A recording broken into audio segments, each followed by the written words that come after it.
What's up? What's up? What's going on? What's happening, people? So on today's episode, I decided to take a little bit different of a route.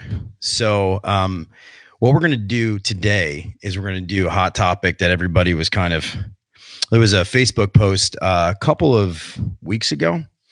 And it was about how to deal with personality types. Like on this show, we've talked probably now hundreds of stories about people in houses and dealing with people and craziness that happens.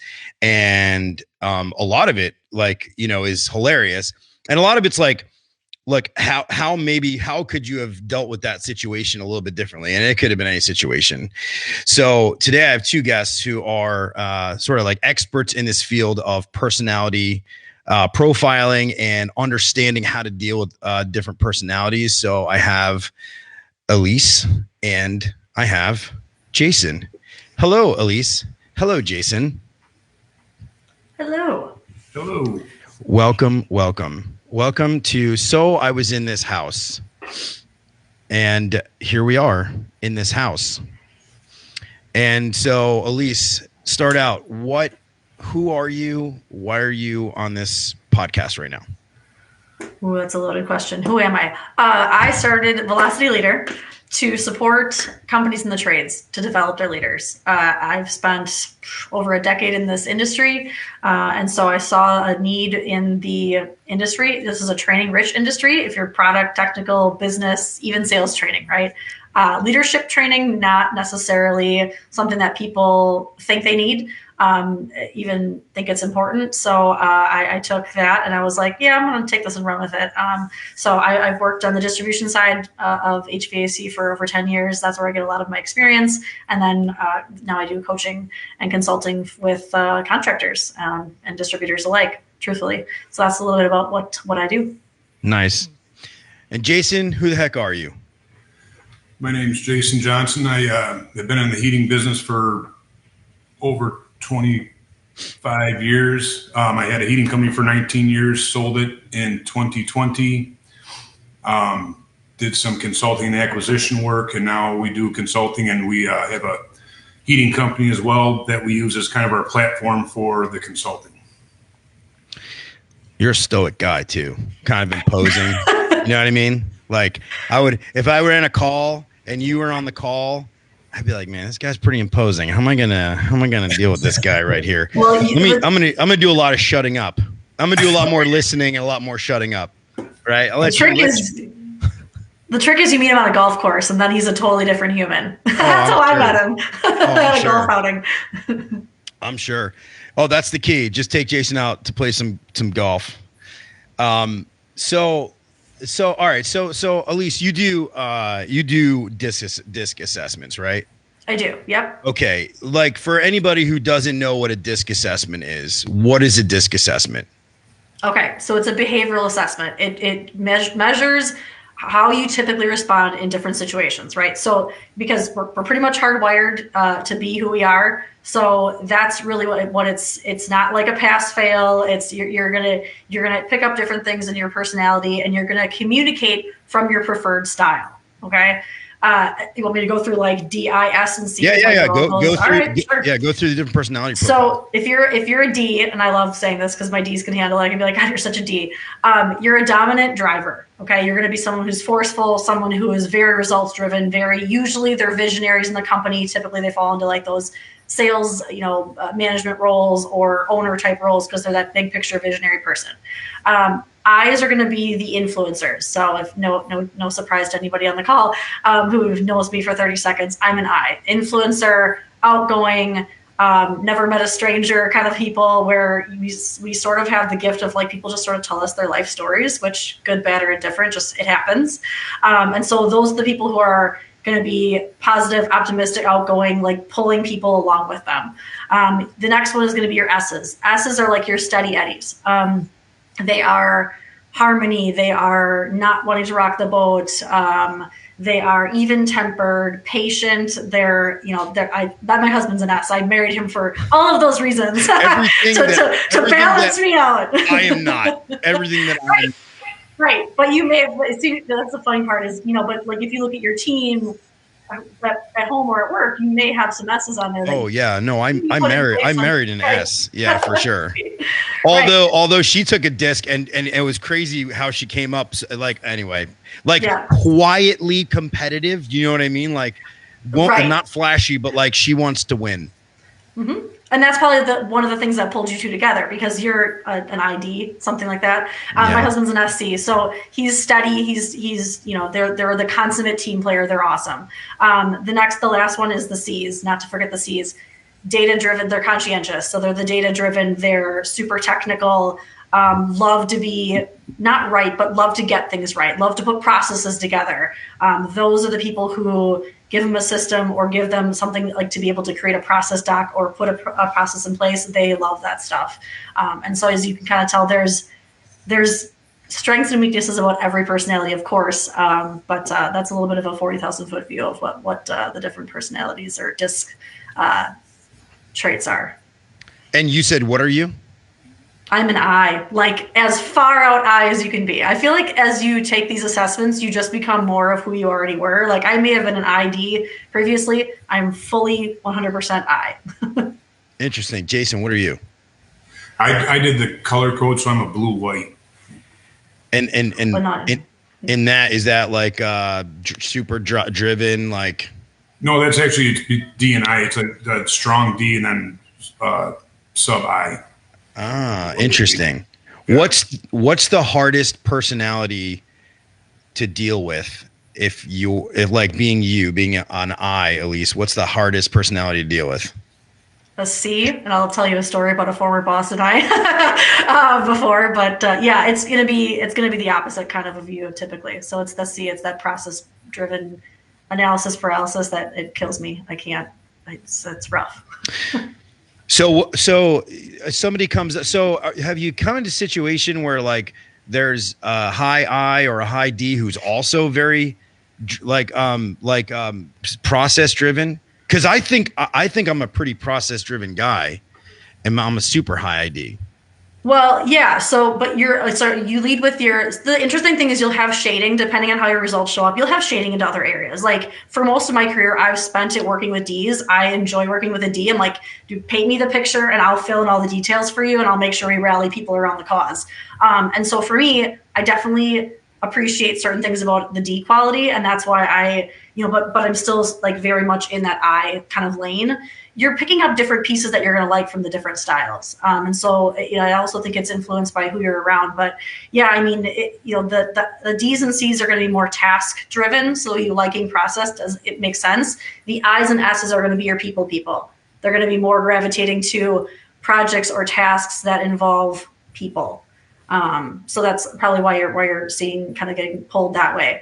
And a lot of it also is the pace. So like a D and an I, we're going to be fast paced, quick decision makers. Like the others, the S's and C's are going to be more slower. They're going to be more analytical. They're going to be more reserved potentially. And again, I'm painting with a very broad brush here, guys. But that's essentially what you can, there's two questions I can kind of ask of somebody when I first meet them. It's like, okay, there's a new thing coming across your desk. Are you going to be more skeptical? Or are you going to be more welcoming and kind of open with the idea? That gauges, are you a D or are you I? Sort of where are you? Next question is, okay, you have another, so think of that same new project. Are you going to be cautious and reflective, or are you going to be questioning and skeptical? Like, are you going to kind of be like backing off? That'll kind of give me an idea of where you're going to be and land. Those two questions, you can sort of gauge where somebody's going to fall if you're trying to put them in a box. And maybe you both can answer this. So like in your experience with owners of these small businesses, who do you usually, is it an array of personality profiles? Oh, so it is. It's not like. Yeah. Well, because, so if you have like the technician turned owner, most of the time, we're going to have technicians that fall into an S or a C. And so they can start their own business, and then you have the owner who isn't necessarily that dominant driver, D or I. They're going to be the S or C. They're going to be very process driven. They're going to be very, very technical. Like they're going to be more concerned about how that install is done and done properly than maybe driving the sales or doing the sales calls. They have to do it as part of the deal, but they probably don't love it. Probably pushes them out of their comfort zone. If you think about like kind of a rubber band, it definitely stretches them and they're probably getting exhausted by the end of the day, having to do things that are not in their wheelhouse. No one likes to step out of their comfort zone. You got to get comfortable being uncomfortable. So let's walk through this. So if all right, so if you're a high, let's say you're a super analytical person, right? Mm-hmm. And I'm a driven person. Let's give an example, right? So like, I ran a call like years back, and I'll never forget this, right? And the guy was like sitting there, and I'm telling you, I sat at this guy's table. I don't even know how long it was, and it was like, I mean, every single minute, tiny little thing, and then would like talk in circles, and we could never get to like anywhere, right? And at that point in time, I hadn't taken disc. We never got anywhere. Like it was basically like, so what do you think? Well, let me ask you this. Like it just went back and forth. I mean, 3 hours went by, and it was like, so do you have any advice for someone that would, if you're dealing with someone who's like just an indecisive person? Well, one, I wouldn't say they're indecisive, so it's probably a C. The more data they can have, and this is why it drove me nuts having a boss that was a C. The more data they can have, the better they can like sleep at night. And it just, sometimes it's never enough data. Like I would get to the point of, honestly, I would use the reversing tactic, and I would just say, "Oh, that's a really great question. Why do you ask?" And try to get them to talk. And because what they're doing is they're trying to ask you a bunch of questions because it makes them feel comfortable moving forward. But sometimes they just gather enough details that it's like, it's never enough. It's only to like almost confirmation bias where they're like, well, I already had this kind of picked in my head, so I'm just going to keep asking you questions until I feel like better about it, justifying my decision.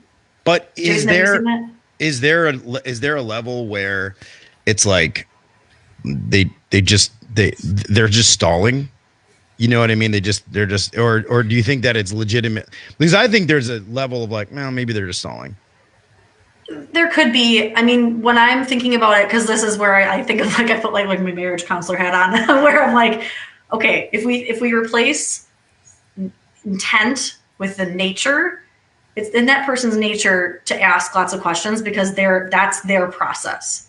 And so while it may be really frustrating and annoying and take for frickin' ever on my end, that's how that person, it's the nature of who they are.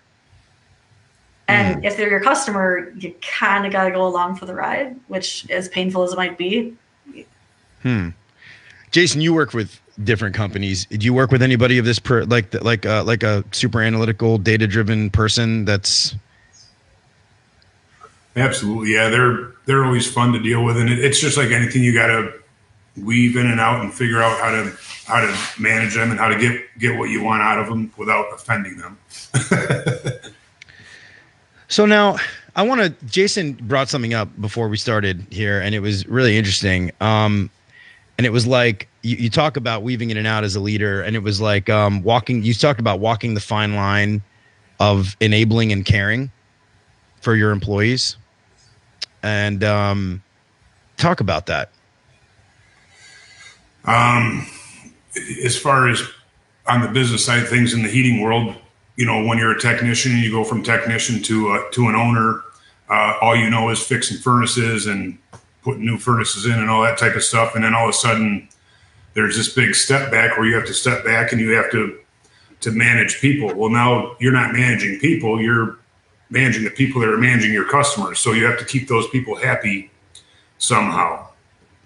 Also, hopefully you didn't lose a bunch of customers that only wanted Jason in your house or Joe or whoever. So when you're doing that, it's a fine line between I want to help you, but I'm not going to do your job for you. So how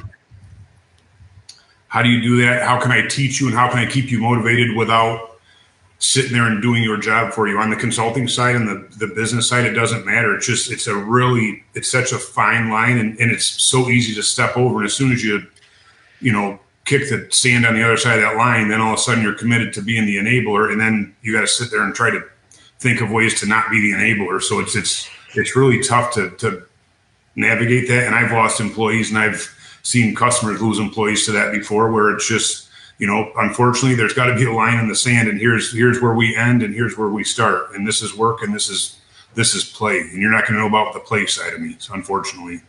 Yeah. I think, what you're saying resonates because you're right. They go from like being in the truck. Now they've got employees. Now it's like, I'm going to do it for them. And I know a small business owner and he struggles with this a lot. Right. So he's like, and the more you do that, the less you have a chance to actually work on your business. Right. I mean, you can't work on your business and, you find yourself stuck in the truck and you can't get out because you're enabling. So then let me ask you this, guys. What's the best, like, okay, so, and I have a friend who manages a very large team and he talks about this a lot, like enabling your, empowering your Correct. employees. So do you just like not answer the phone?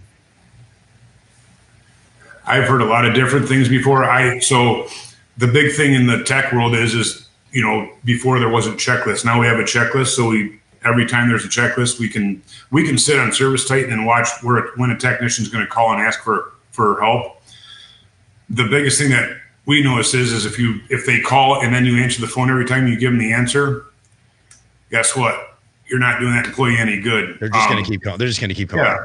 Around here, we have a thing called RTFM, read the effing manual. So when technicians call, did you read the manual? You know what I mean? That's where most of the answers are. And if you follow our checklist, you can pretty much figure out any call out there. You gotta unfortunately let them sink sometimes.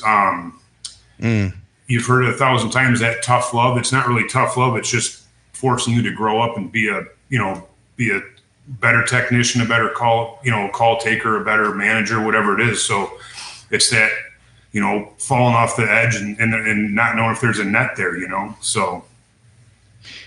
Do you think employers should know their personality types, Elise? Like they should actually adjust their managerial style based on the employee, or you think they should like equally manage everybody across?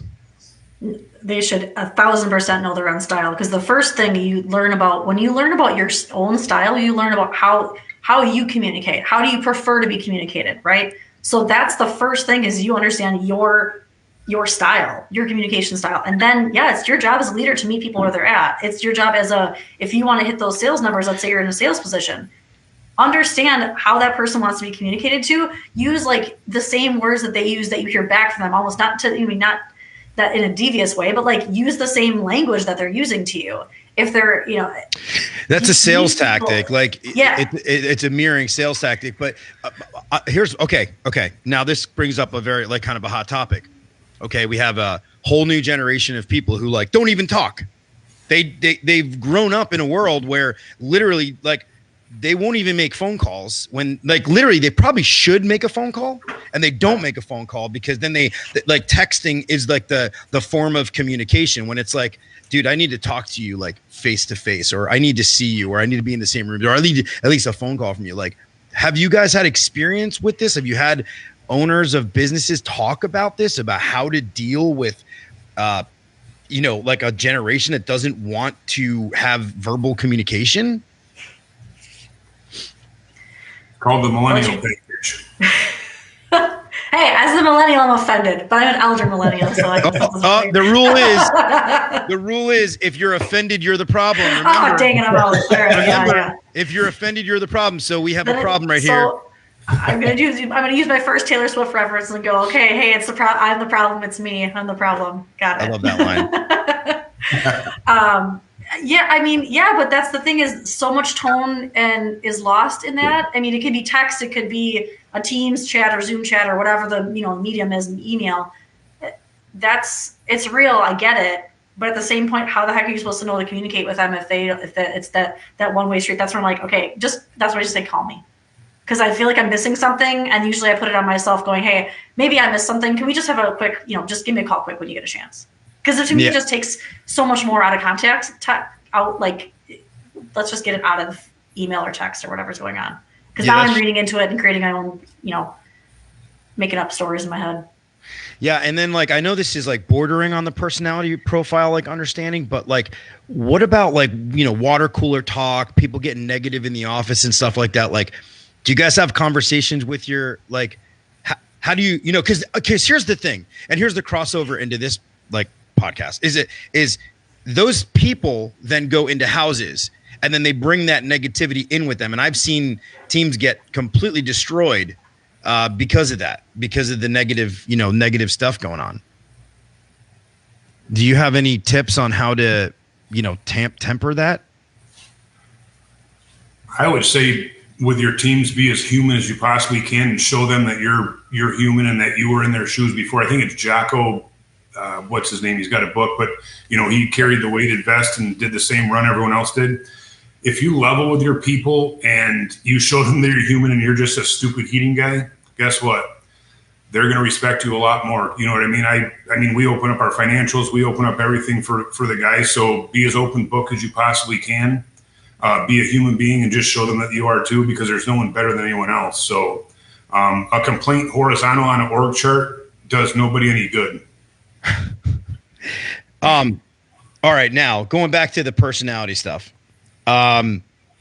Okay, you walk into a house, guys yeah. Okay, furnace is over there, whatever's over here. Okay, blah blah blah blah blah blah. Right? Ready? Go. Style. D. So, like, for sure. D's, because their sense of urgency is off. Like, that is the thing that ruffles so many feathers, is the D's sense of urgency. Like, they don't have any time. Their pace is way, way, way, just they're so driven to get, like, they're the ones that, okay, I got 10 minutes. What 5 things going to get done in the next 10 minutes? They're nuts. Okay. And so what would you say to somebody that was like, okay, I need to know how to deal with these guys? I would say short communication, ask as little questions as you can with as few words as you can, and understand why the heck you're there. Okay, got it. I understand that, like, you shorten it up and you kind of say, okay, I understand that you probably you don't have a lot of time. Why am I here? What are you hoping to get out of today? Like a quick question, pointed, as direct as you can be, because D's are about the direct, blunt, like, I'm good with that. I see how I kind of like stood up right away. I was like, okay, yes, sir. That would be my biggest. Just quick, and don't like. So then, what would you say for companies that have like elongated processes that they have to check all these boxes, they have to do all these things, right? Like that's a big deal, right? Like a lot of companies subscribe to different practice groups, and then they, it's like check this box, you have to do this, you have to do this, you have to do this. What would you you have to say this, you have to say that. What would you say to that? Well, I mean, they're there for a reason, right? I mean, it can be liability wise. It can be, you don't want callbacks that cost you money. So, I mean, to me, process is there for a reason. Help them understand the why behind the what. Help them understand why it's there. Why do I want to do this? So you would say, hey, buddy, I know you're in a rush right now. I get it. I want to be mindful of your time. I'm going to do this. And the reason why, it's actually for your benefit. You don't have a lot of time. You don't have a lot of time to deal with this kind of stuff. I'm going to go ahead and with this, you go do what you got to do, right? You can come with me if you want to, right? Like let him steer, and then, right? Like, and then go through your processes, still do what you've got to do. And give him an ego stroke at the end. Like, I'll come back to you and make sure before I do anything, I'll make sure, I'm like, if there's something that it doesn't go to plan, or, whatever if there's something that comes up, I'm going to come to you before I do something. Jason, what do you think? I always feel like the D's need that ego stroke. Yeah, I think that, I mean, as far as dealing with the D, like the alpha drivers and stuff like that, they're direct and to the point. So if I'm walking into that house, very short, like you said, Elise, what's the problem? Where are we going? And I'm hoping like hell that by the time I say, would you mind showing me the thermostat? And when I'm downstairs at your furnace, if I find anything that's out of manufacturer specification, would you like me to come talk to you about it? I either hope he answers yes to that, or I can find a deer head or a fish on the wall or a golf ball or a golf club that I can comment on that so that I can tie that bond with him, because alpha people love talking about themselves. So if I see a big deer head on the wall and, I just ask him where he shot it at, and that's typically about a 15 to 20 minute conversation. And then we're not talking about furnace and ACs anymore. And they love that. Now I found myself very adaptable. Do you find yourself very you're not really going to find a bond. He doesn't hunt. Maybe he's into maybe you're not into golf and he is into golf. Right. But what are your tips for that? I'm going to just throw one out there for me. I ask him about it. Be like, hey, I'm not really a golfer, but like, I'm curious, like all these clubs, like, I mean, like, does each one, you know, I mean, like, I don't know. I would ask something like that wouldn't make me seem really stupid, I guess. Right. Yeah. I try to keep it away from work, so I'm not going to like talk about the stock market with someone because I can't educatedly talk about that with anybody. So, but just some sort of tool or something that you find in common. It's just that icebreaker and that let them talk about themselves because, like I say, alpha people love to talk about themselves. What about people who might be, forget the personality type, but just people who are like just completely driven by like, yeah. Okay. Give me a quote. Like, yeah. And you know, they're just basically driven by money and you're trying to build value and you can't. What do you do in those situations? Ooh, that's a good question. So in my experience, what I've tried to do is give them a reason, right? Like give them a reason why it would benefit them, right? To either listen to me or at least entertain some sort of, you know, reason why, like, hey, the reason why I'm doing this calculation or the reason why I'm doing this, look, and also dismiss, right? Try to dismiss, right? Like be like, hey, look, if you're going to spend a lot of money on this, no matter who you go with, right? So I'm here. Let me do my job. I get it. Maybe you want the cheapest quote, and that's fine. But I'm going to do my job, and I'm going to get you what you got to get. And depending on the personality type, right, you may be able to navigate to, you know, make sense for one of the four, right? And then maybe click a button in there that might be like a hot button that may change their may change the way that they view it, right? But you're not going to change people's minds immediately, but you might pose a question that might actually go, you know what? I didn't actually think about that. Like some people don't think about safety, you know, like they don't think about it. But in any industry that's a home service, you kind of do have to think about that. So if you had someone who thought, oh yeah, maybe I just want to get the lowest price, but they didn't realize like, hey, do you realize that the lowest price comes with the least amount of insurance? And that if anything happened in the house, you may actually get sued because they're going to go after your homeowner. They're going to be underinsured. There's states that don't have like large insurance, you know, requirements. These are regular sort of old things. But let me pivot here. So let's go from, so we got driver, basically be concise, right? Guard your words, let them talk, let them drive, let them take control. Now, what about a steady? This is very interesting. What do we do with a steady personality type? And so that I could clarify it, like a steady is really like everything has its place, like very even keeled, right? Like, I mean, is that okay? Yeah. So the biggest thing I hear when I do like team building with teams, and this last team I did, I had an overwhelmed. The majority was S's. It was S's and D's.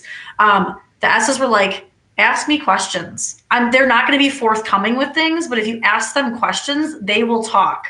They want to talk, and that's where I go. Like I fall back to stuff that ACT group type stuff in the past, where it's like comfort concerns. Okay, do you have any pets, kids? You know, where are we in this room, or where hot or cold, or how does that affect? You're trying to understand they're people. So you're trying to understand, why did you call me? How are you making decisions? You're trying to understand like you know, why they're making those decisions. Because again, the S's are like the steady, the great teammate. They're going to think about everybody else, and probably to some detriment, like they're not going to think about themselves. That's how I would address it for an S, is to ask them questions and do it in a way that's curious, not like a D where you're being very direct and very blunt. You're kind of like, oh, I'm curious to tell me about this, or hey, I saw that. Can you tell me a little bit about, you know, what's I think you soften your approach with an S.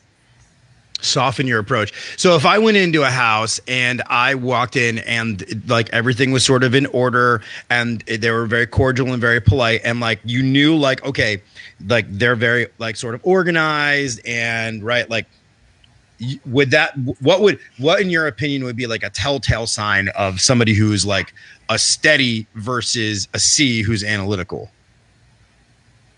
I think the first tell would be the eye contact. Because if it's a C, they're going to probably be a little uncomfortable as you ask them, even like, how are you doing, or how's your day going? They're going to be a little bit like, they're going to look away and they're going to be uncomfortable. And S will probably be like, oh, it's fine. And they'll be like very cordial and PC, but they're going to look you in the eyes, because S's are really about people. They really are. They read So C's are really about data.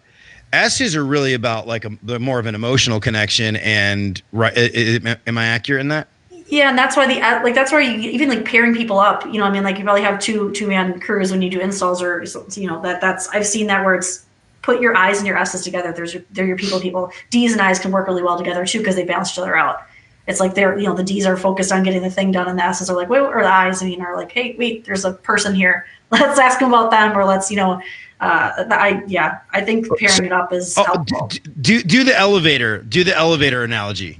So like D's, okay, you're coming up to an elevator. The D's going to be the one pressing the button repeatedly and just looking at their watch and being super annoyed because they have places to go and people to see.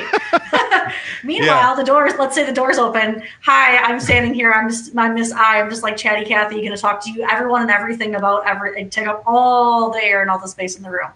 Then we have an S that gets on board and they're like, actually, there's not enough room. I'll take the stairs. It's cool. I'm good. Like, I don't want to, I don't want to, I want to make sure that everybody else gets on board.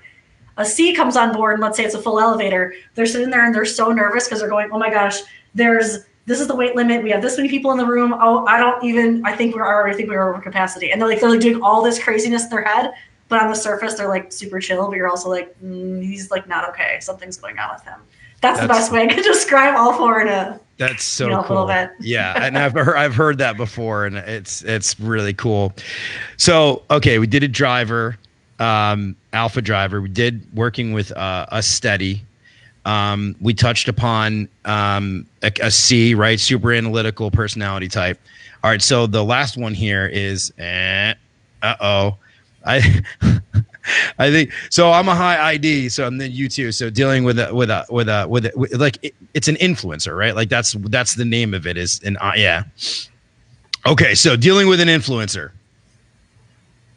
I'm gonna talk last. I'm gonna let Jason handle this one because I saw him laughing as I was talking.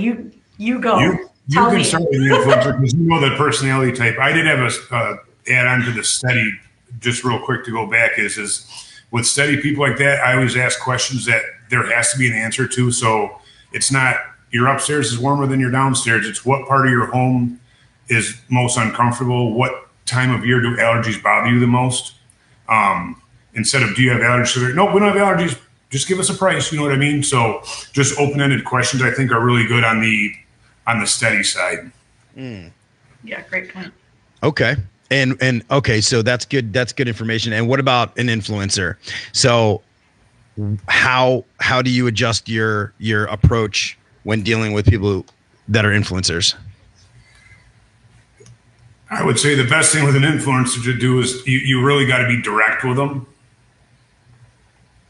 Like I would say the more direct you are, the better off you are, and the more to the point you are, the better off they are because they're thinking, they're thinking about is how much is this or what's this going to cost me or what's this going to do and when's he going to get out of here? You know what I mean? But that kind of overlaps with a driver. Elise, what do you think? Is that like, are we dealing with them the same? I think that the eyes are going to give you more information than you'll ever need, right? Like you can ask them, those open-ended questions and they'll give you more and they'll kind of allow you to pull them in one way or the other. That's the thing I think about eyes is I think Jason's right about like making sure that you ask pointed questions because they'll go all over the place and you'll never get anywhere. That's the thing is like an eye can just talk and it cannot go anywhere. You feel like you have to kind of control the situation and tell them like what you're looking to get out of the experience of the question, I guess. Clear expectations, like let's hone it in. Yeah, I could see that too, because as like being a high I, I could see that, right? I think most salespeople are high I's, and I took a training class, and it was like almost it was like a sales management training class, and literally 3/4 of the room were high I's and high D's. There was like a couple of D's, but like mostly high I's. They were mostly influencers. So that's really interesting. So be poignant. Okay, here's what we're trying to accomplish. So all right. So you walk into a house, and let's real world it, right? You walk into a house. Hey guys, what's going on? Blah blah blah blah blah. This, that, the other thing. Yeah, okay. This, that, the other thing. Blah blah blah blah blah blah blah. And okay. And and by the way, yeah. Yeah. And then like, and then they're like, what? What do you? How do you hone it? What are you doing here? Well, first of all, you seem like an eye coming into my house. I was like, whoa, that was a lot. No, I mean, I wouldn't. No, I was saying if you were coming into my house, I'd be like, okay, cool. Yeah, go over here. This is cool. Oh, that's cool over there. I mean, I don't know. That's probably what I do. Who knows? Jason, what do you think? I'm going to defer to you. I would say set the agenda and stick to it. Like, whatever you're going to do, they don't have sales books anymore, but if you have a sales book, don't miss a page. And if you say you're going to talk about something, be sure to talk about it, because they're listening to you and they want to know exactly what you were talking about when you said whatever you were saying in their powder room upstairs when you were measuring the upstairs. So, Jason, why does consulting suck? I knew you were going to ask me that. Consulting sucks because 99.9% of the time, the problem is typically the owner of the business. Maybe 99.999, but I shared a story earlier that I was talking to a contractor the other day, and I was talking to this guy, and he was so confident and had such a great story that I thought he was about a $15 to $20 million contractor. So I asked him what his gross revenue was, and he said $1.3 million. Wow. Thought he had it all figured out and couldn't understand why he couldn't get people to stay in his organization. So once I found out that it was only 7 people, it was very evident to me what the problem was. So, but he's a hotshot because he's got a 90% close rate because his name's on the company, probably. That's right. Yeah. And it's all his neighbors that he does work for. So what's the biggest challenges these guys are facing? Like in contractors? Yeah. It's 100% labor force. I mean, labor force, the techs, the salespeople, it's the only thing in the world that no one can control that. So, I mean, we wouldn't have budgets if it wasn't for labor, right? So if we don't know how long the job's going to take or who's going to do it, how they're going to do it, and who's going to manage it, then you don't really know. So labor is so hard, and it kind of ties into the personality thing, where if you are that guy that knows everything and thinks he knows everything and he's the best in the world, you're never going to get above $2 million in revenue. So it's just not going to happen, because you're not going to have people stay with you and be willing to do what you don't want to do in your business. Is essentially that's what a manager is, right? When you're a technician, you don't want to do service calls and be out all night. So you can sit there and say, I don't want to do service calls. And then you're going to tell Bob to go do it. And then Bob's going to do it. And you're going to tell him what an idiot he is and how he doesn't do it well. And then Bob's going to quit and you're back in the truck. So, as an owner, anything in life, be open to learning, be open to growing as a human being, and, find out who you really are with a disc or, whatever your favorite personality type thing is. But one wish I had before being a contractor is, and I figured this out about $500,000 in the hole in 10 years in businesses, is I should have went to a psychology class or something like that before I started my business, because I would have been way ahead of where I was at that time. So, but yeah, that's the biggest thing is just, treating your people like people and allowing them to grow too. These guys sit there and they hold a noose on their guys, and it's so sad, because it's just, we're all human. We're all going to mess up. Guess what? Welcome to life. You know what I mean? That's just life. So, messing up isn't you screwed up and I'm going to chew your ass out. Messing up it's a learning opportunity. So, you know what? You did this wrong, but I'm glad you made a decision. In my organization, I always tell people when they call me with a problem, have 3 solutions and let's talk about it. I like that. So it's, just let them be. This is a personal story, but when I lost my father, I realized that my dad made all the decisions, and when grieving my father's passing, I went to my mom's house, and she kept asking me, well, what should we do here? What should we do there? And my type A personality said, we should do this. And then all of a sudden I said, wait a second, I'm being my freaking dad here. She's just not used to making decisions. So I would tell my mom, I would say, actually, Mom, what would you do? And she'd say, I'd say, what color? She'd say, what color do you think we should paint the wall? I think we should paint that color blue of that wall. Mom, you know what? That's a great freaking idea. So that helped me a lot in my own business when I had to manage people, because it made me see that she wasn't used to making decisions. And now I'm doing that same thing with my technicians. It's like, hey, when you call me with a problem, give me 3 solutions and let's talk about what the best one is. And if I'm not available, just make one and we'll deal with it later down the road. But any decision is a good decision at the time with no assistance. And then if you didn't do it how I would do it, I'm not going to body shame, or I'm not going to shame you and make you think that you did something wrong. I'm going to tell you how I would do it, and I'm going to give you the why of why I did it. I'm not going to sit there and degrade you and tell you you're an idiot for doing this and an idiot for doing that. I'm just going to tell you, next time that happens, maybe we could think about doing this because the customer doesn't get the experience that they need, or another employee didn't get what they wanted out of the deal or something like that. So just be fair with people and be a decent human being. You know what I mean?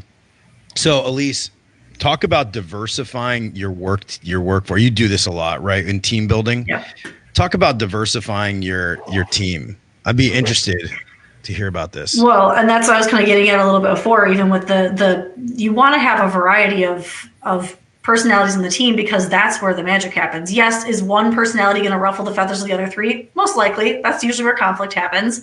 But you get you get different ideas. If you had a team full of D's, nothing would ever get done because they would be sitting there trying to delegate off work as much as they could.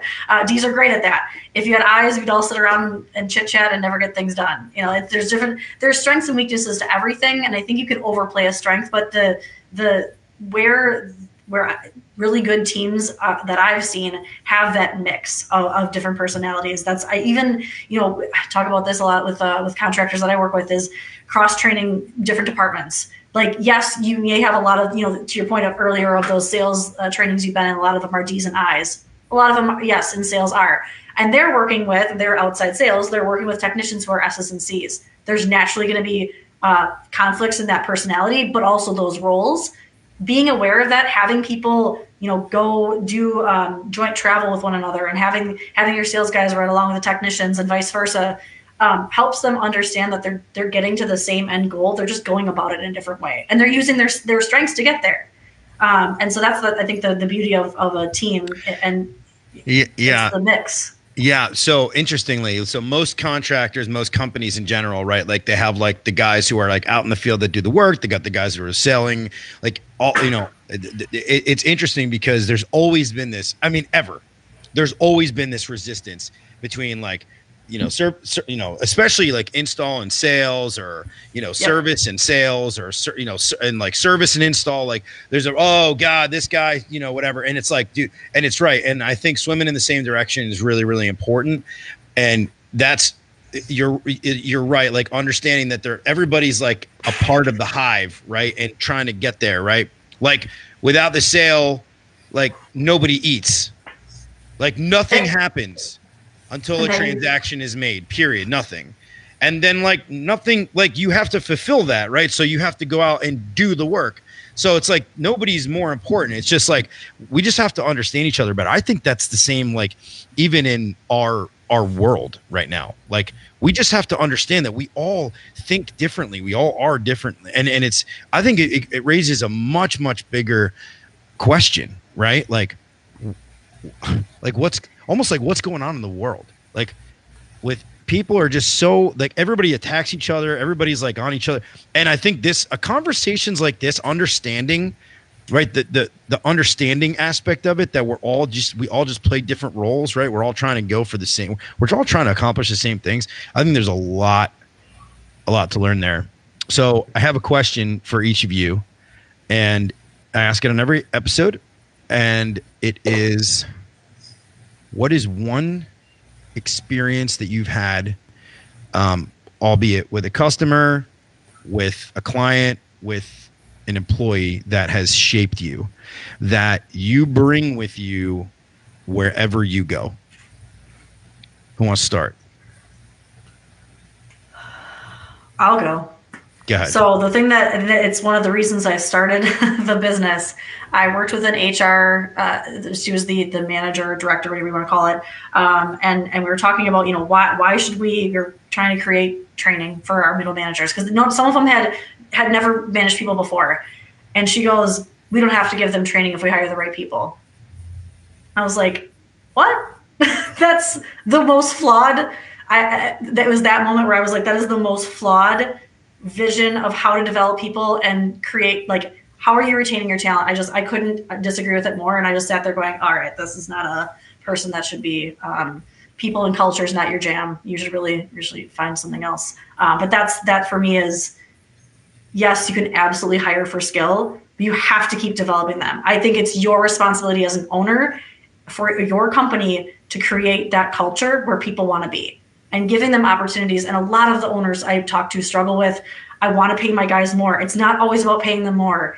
You could invest in them and give them a career instead of a job, and it changes the game because they can go play the money game and you can go get paid more, and it could be a shit culture. Invest in your people, even giving them disc training. It's not a huge cost, but help them understand how they operate. And guess what? They're going to be a better spouse, a better friend, a better all of it. So that one thing, that one thing that she said, like, lives with you because you just think like, wow. And then, like, I mean, I guess you can coach to that. You could say, hey, this is how not to do it. This is how not to think. Yeah. I mean, I try to not hold it with a negativity. I try to sit there and go, okay, rather than being victim, right? Like, what can I do with that? How can I help someone shift that mindset if that's their perspective? And it's valid perspective. I get it. Like, I understand, but I just couldn't disagree more with that. I just think that that's not, it's your responsibility as that employer to provide that for that person. And if they don't, if they don't lean into it or do something with it, that's on them, but at least give them the opportunity to have a different mindset, give them an opportunity to hear different information and be challenged. What about you, Jason? One thing that stuck with me was my first employer that I ever worked for. He gave me an awful lot of great information. It wasn't what to do, but what not to do. So I remember I just got out of tech school, and it was about a half hour, 45 minutes away that I had to drive to. I drove my own car. I was making $8 an hour, and well, you can come here for 3 months. We'll get you going, and then we'll get you a raise. We'll get you more money, whatever the number was. I had to threaten to quit a year and a half later because I'm a very loyal person, so I don't like change. I had to threaten to quit to get a conversation about possibly getting a raise, and that's always stuck with me as a contractor because one thing that's very frustrating is when people say stuff and they don't do it or follow up on it. So, like when I used to hire people, I would my desk sat back and I would put a piece of paper down between the door and where the person was going to sit. And if they didn't stop and pick up that piece of paper, they were pretty much not getting hired right away. But I always learned by doing that is I always learned to hire people with good hearts and that were on time because as all you contractors know, we're basically adult babysitters that specialize in HVAC. So no matter what you do, you got to, tell people what you're going to do. So I would hire the people, and then right when I would hire the people, I would go out to whoever was answering the phones or the dispatcher, and I would put on the board in 3 months, Joe and I are going to be talking about a raise. Can you put it on the calendar? So now they know that I'm bought into them. Oh, that's fantastic. Do what I say I'm going to do. That's great. That's so great. Yeah. So that conversation sparked you to be completely different. You asking, did you get the raise, by the way? I didn't hear that part of the story. Did you get the raise from I did, yeah. Your boss? Oh, okay, good. Oh, wow. That's actually a really cool story. I can't wait to stitch these together. So, yeah, that was what it was. And like I say, it's just, like I always say, treat people how you want to be treated. It's do that. And, as a leader, I think the more stuff that you learn, and Elise and I actually talked about this at the golf course because it was 95 degrees, so we had to stay out of the sun as much as we could. Is when you go home to your family, treat them the same way. I like typical people. We've lost a lot of marriages from HVAC, and I lost one, and now I'm in a great relationship, and I've found myself emotionally just love life and have a great life now. So, but treat your people at, whoever's at home, your significant others and your family and your kids, treat them with the same respect that you treat your employees with. And I think you'll be pretty happy in life. Guys, this has been a really good conversation. Why don't you guys, so tell everybody where they can actually find you. Elise, where can they find you? So I'm trying to keep my my personal persona on Facebook to be my own. I'm having a hard time with it, to be honest with you. That's a hard balance. You can find me on Facebook. Maybe I'll accept your friend request. No. I mean, there's contractors that are going to listen to this. So what's the name of your business? Velocity Leader. It's velocity-leader.com. So yeah, you can absolutely find me there. VelocityLeader.com. Velocity-leader.com. Velocity-leader.com. I'm going to put this at the bottom here. Okay, Velocity Leader. Reader. Readers are leaders. Readers are leaders. Okay. And so that's good. VelocityLeader.com, Velocity-leader.com.